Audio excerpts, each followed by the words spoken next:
तो दोस्तों, स्वागत है आपका हमारे यूट्यूब प्लेटफॉर्म पर जिस पे अपन बात कर रहे थे राजस्थान के art and culture. Rajasthan art and culture में अपन थर्ड टॉपिक पढ़ रहे थे, राजस्थान के संत व संप्रदाय। संतों की अपन बात कर चुके थे। संप्रदाय वाला जो टॉपिक था वो अपने पिछले क्लास में स्टार्ट कर दिया था, और पिछले क्लास में अपन बात कर रहे थे वल्लभ संप्रदाय के बारे में।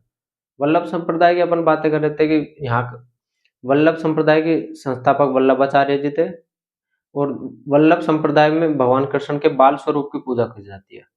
इनके जो मंदिर होते हैं उसको हवेली बोलते हैं, और मंदिर में जो संगीत चलता रहता है उसको हवेली संगीत के नाम से जाना जाता है। इसके साथ साथ अपन बातें कर रहे थे कि वल्लभ संप्रदाय के अपने राजस्थान में 41 जो मुख्य मंदिर हैं, टोटल 41 मंदिर है। उनमें से मुख्य मंदिरों की अपन ने बात की थी कि दो जो मंदिर है वो अपने राजसमंद में है, दो डीग में, और एक मंदिर अपने कोटा में है। इसके साथ अपन बातें कर रहे थे कि जो कोटा के राजा भीम सिंह थे वो अपना नाम परिवर्तन करके कृष्णदास कर लेते हैं, कोटा का नाम वो परिवर्तित करके नंदग्राम करते हैं, और शेरगढ़ का नाम परिवर्तित करके वो बरसाना करते हैं। और ऐसे अपने किशनगढ़ के जो राजा थे सावन सिंह, वो अपना नाम परिवर्तन करके नागरदास कर लेते हैं, और उनके द्वारा जो पुस्तक लिखी गई थी उसका नाम था नागर समुच्चय। तो ये कुछ बातें कर रहे थे अपन वल्लभ संप्रदाय के बारे में। वल्लभ संप्रदाय के बाद में अपन बातें करें तो आज की क्लास में अपन बात करने वाले हैं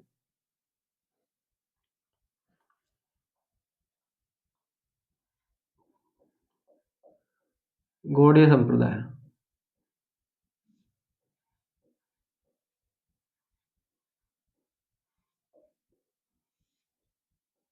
गौड़ीय संप्रदाय की अपन बातें करें तो जो इनके संस्थापक थे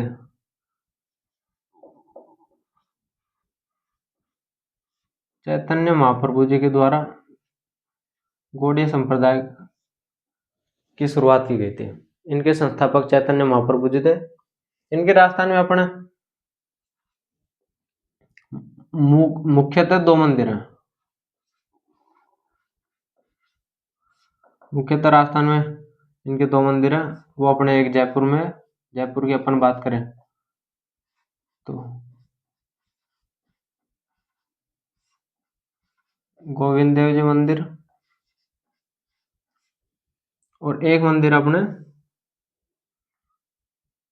इसमें करौली में। करौली में जो मंदिर है उसका नाम है मदन मोहन मंदिर। ये बात है अपन पिछले क्लास में जब वल्लभ संप्रदाय पढ़ रहे थे तब भी मैंने आपको बताया था कि वल्लभ संप्रदाय के भी अपने कामाडीग में मदन मोहन मंदिर मदन मोहन मंदिर की अपन ने वहां पे बात की थी। तब मैं आपको बता रहा था कि गौड़ीय संप्रदाय में भी अपन इनकी बात करने वाले हैं। मदन मोहन मंदिर का निर्माण करवाया था अपने करौली के राजा थे गोपाल पाल। इनके द्वारा मदन मोहन मंदिर का निर्माण करवाया गया। गोपाल पाल की अपन थोड़ी हिस्ट्री की दृष्टि से बात करें तो इनके द्वारा जो मेवाड़ में हुरडा सम्मेलन हुआ था जगत सिंह सेकंड के समय, हुरडा सम्मेलन हुआ था अपने 1734 में। गोविंद देव जी मंदिर की अपन बात करें तो इस मंदिर का निर्माण अपने जयपुर के राजा थे सवाई जयसिंह जी।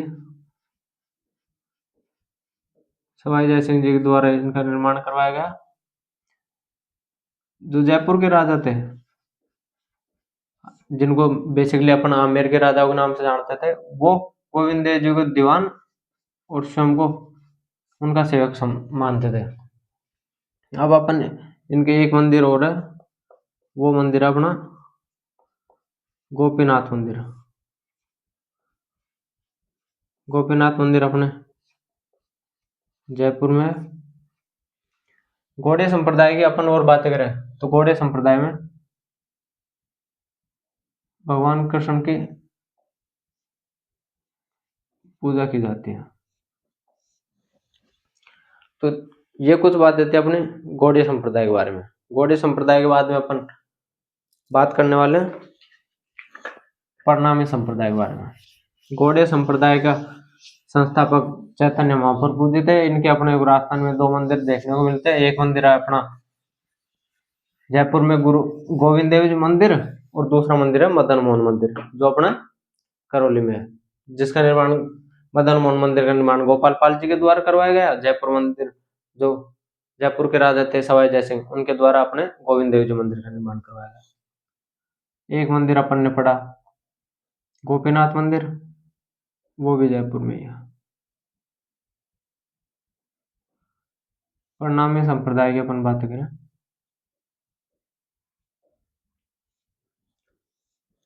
तो प्रणामी संप्रदाय की अपन बात करते हैं तो 3P आपको देखने को मिलेंगे। 3P की अपन बात करें तो इनके संस्थापक थे प्राणनाथ जी, इनके संस्थापक थे। पन्ना यहाँ का इस संप्रदाय का मुख्य केंद्र था, और जो संप्रदाय था वो था अपने प्रणामी संप्रदाय।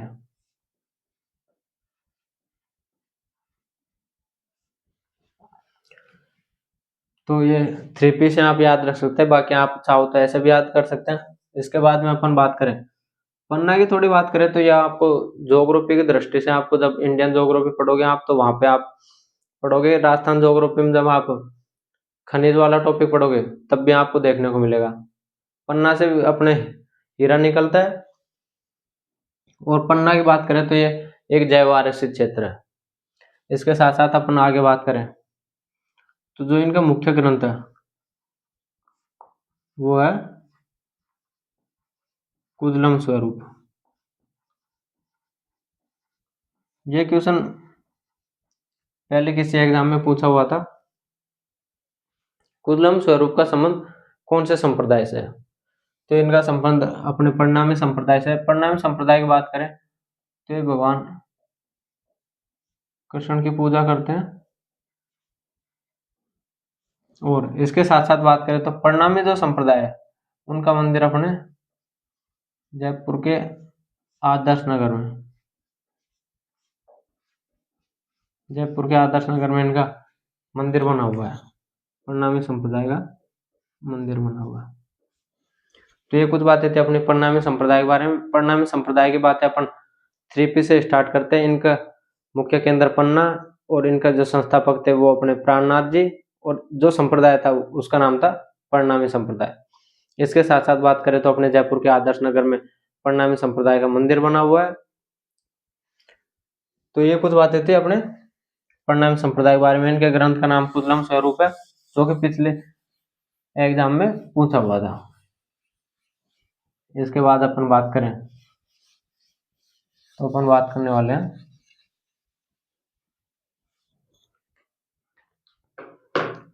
गौड़े संप्रदाय अपन पढ़ चुके हैं, वल्लभ संप्रदाय अपन पढ़ चुके हैं, प्रणामी संप्रदाय अपन पढ़ चुके हैं। अब अपन बात करने वाले हैं निम्बार संप्रदाय के बारे में।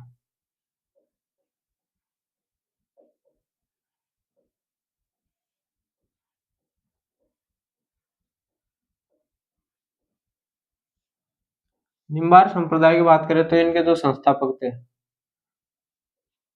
वो थे निम्बार्काचार्य जी। निम्बार्काचार्य जी के द्वारा इनके शुरुआत की गई, और जो इनका पुनर्गठन किया गया था, निम्बार्क जो संप्रदाय था उनका पुनर्गठन किया गया था अपने हरिव्यास देव जी के द्वारा इनका पुनर्गठन किया गया था।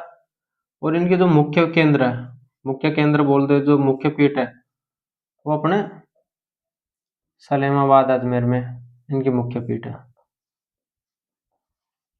सलेमाबाद अजमेर की बातें अपन जब त्योहार पढ़ रहे थे उस टाइम पे भी अपन ने इनकी बातें की थी। इसके बारे में अपन बात कर रहे थे कि भाद्रपद शुक्ल अष्टमी को जब राधा अष्टमी मनाई जाती है, तो राधा अष्टमी को जो उनका मेला लगता है वो अपने सलेमाबाद में उनका मेला लगता है, जो कि निम्बार संप्रदाय की मुख्य पीठ है। तो भाद्रपद शुक्ल अष्टमी को मेला लगता है, और इनका मेला राधा अष्टमी को इसलिए लगता है क्योंकि निम्बार संप्रदाय में जो भगवान कृष्ण है उनके पत्नी के रूप में राधा की पूजा की जाती है। राधा को इनकी पत्नी मानकर इनकी पूजा की जाती है निम्बार संप्रदाय में।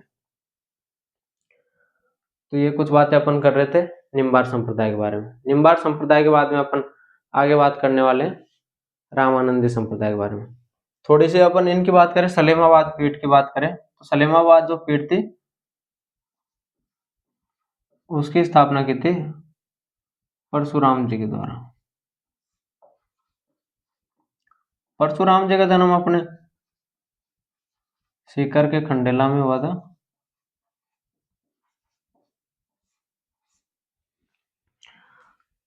सीकर के खंडेला में इनका जन्म हुआ था। शेखावाटी क्षेत्र की बात करें तो शेखावाटी क्षेत्र में इनका प्रभावित है।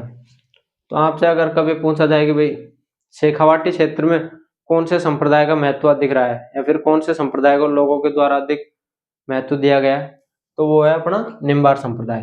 क्योंकि परशुराम जी के द्वारा ये निम्बार संप्रदाय की जो मुख्य पीठ थी सलेमाबाद पीठ उसकी स्थापना की गई थी। इनका जन्म अपने सीकर के खंडेला में हुआ था, इस कारण शेखावाटी में इनका अधिक प्रभाव रहा। निम्बार संप्रदाय के बाद में अपन बात करें तो अपन बात करने वाले हैं रामानंदी संप्रदाय की।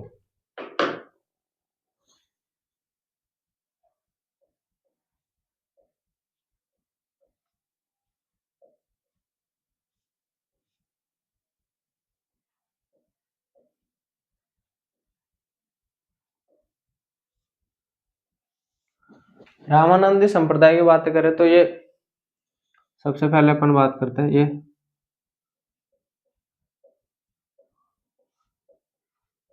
भगवान राम की पूजा की जाती है। रामानंदी संप्रदाय जो आपको नाम से पता लग रहा होगा कि रामानंदी संप्रदाय में भगवान राम की पूजा की जाती है और भगवान राम के भी जो पूजा की जाती है वो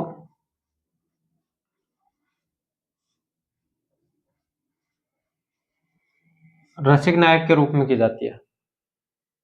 रसिक नायक के रूप में भगवान राम की पूजा की जाती है और इसके कारण ही इस संप्रदाय को रसिक संप्रदाय के नाम से जाना जाता है।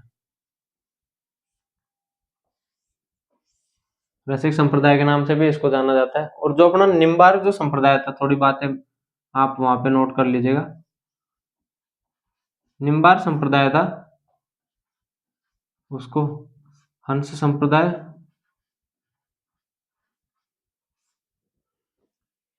निम्बार्क संप्रदाय को हंस संप्रदाय के नाम से भी जाना जाता है। और अपने जो भगवान राम की पूजा की जाती है रामानंदी संप्रदाय के लोगों द्वारा वो रसिक नायक के रूप में की जाती है। इस कारण इनका जो संप्रदाय रसिक संप्रदाय इनका कहलाया है। इनका जो मुख्य केंद्र है, मुख्य केंद्रों की अपन बात करें तो इनके जो मुख्य केंद्र वो अपने राजस्थान में एक है गलता जी अपने जयपुर में, और दूसरा केंद्र है इनका रेवासा जो कि सीकर में। रेवासा की बात अपन जब राजस्थान के लोक देवियां पढ़ेंगे उस टाइम पे वापस से करेंगे कि जो जीर्ण माता का मंदिर बना हुआ है, जीर्ण माता, वो अपने रेवासा सीकर में ही है। तो इसकी बात अपन आगे कर लेंगे। गलता जी की अपन बात करें तो यहाँ के जो गुरु थे, यहाँ के गुरु थे कृष्णदास पेहारी जी, और यहाँ जो मुख्य वो थे अग्रदास जी। अब अपन थोड़ी बातें करें तो कृष्णदास जी के द्वारा, कृष्णदास जी के जो अपने आमेर के राजा थे पृथ्वीराज, और इनकी पत्नी थी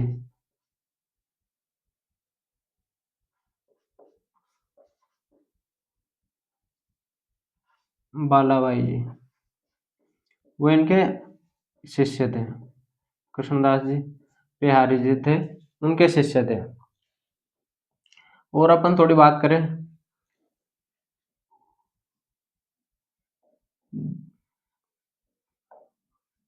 कृष्ण भट्ट जी के द्वारा सवाई जयसिंह के समय रामरासु पुस्तक की रचना की गई। अब रामरासु पुस्तक की अपन थोड़ी बात करें तो इसमें भगवान राम और सीता माता दोनों का प्रेम प्रसंगों के बारे में इसमें लिखा हुआ है। तो जो इसका मूल केंद्र था वो भगवान राम और सीता के जो प्रेम प्रसंग थे उनके ऊपर वो लिखी हुई है। कृष्णदास जी बिहारी जी थे वो पृथ्वीराज और जो बालाबाई जी थे वो उनके शिष्य थे। अब अपन गलता जी की थोड़ी बात करें तो गलता जी की अपन बात करते हैं थोड़ा। गलता जी की अपन बात करें, रामानंदी संप्रदाय में भगवान राम की पूजा की जाती है। भगवान राम की जो पूजा की जाती है वो रसिक नायक के रूप में की जाती है। रसिक नायक के रूप में करने के कारण इस संप्रदाय का जो नाम था वो रसिक संप्रदाय के नाम से भी अपन जानते हैं, जबकि निम्बार जो संप्रदाय था उसको हंस संप्रदाय के नाम से भी जाना जाता है। इसके मुख्य केंद्र अपने राजस्थान में दो जगह देखने को मिलते हैं, एक अपन गलता जी जयपुर और एक है रेवासा सीकर। अब अपन बात करें गलता जी की बात करें तो गलता जी नाम यहाँ पे जो ऋषि थे गालव ऋषि थे। गालव ऋषि की ये तपो भूमि थी। गालव ऋषि की तपो भूमि के कारण यहाँ का जो नाम था वो गलता जी पड़ा। और गलता जी है उसको मंकी वैली के नाम से भी जाना जाता है। और इनकी गलता जी मंदिर है जो जिसकी प्रसिद्धि कारण एक ही है कि यहाँ पे जो सूर्य मंदिर है, सूर्य मंदिर के कारण ये प्रसिद्ध है। जैसे अपने उत्तर भारत की तोताद्री के नाम से भी जाना जाता है। और ये अपने रामानंदी जो संप्रदाय है उसकी एक पीठ है। तो ये कुछ बातें थी अपने गलता जी के बारे में। इसके साथ अपन आज के टॉपिक को यहीं समाप्त करते हैं। नेक्स्ट क्लास में अपन आगे की बात करेंगे। इसके साथ साथ आपको एक बात और बता दूं, आज की अपनी जो ये पीडीएफ वगैरह है आज मैंने टेलीग्राम चैनल बना दिया था तो उसमें अपन पीडीएफ अवेलेबल करवा देंगे। साथ के साथ आपको पीवाईक्यू भी वहीं पे टॉपिक के साथ साथ आपको पीवाईक्यू भी वहीं पे देखने को मिल जाएंगे। और बाकी कुछ आपके लिए इम्पोर्टेंट होगा वो भी आपको अवेलेबल करवा दिया जाएगा। धन्यवाद दोस्तों।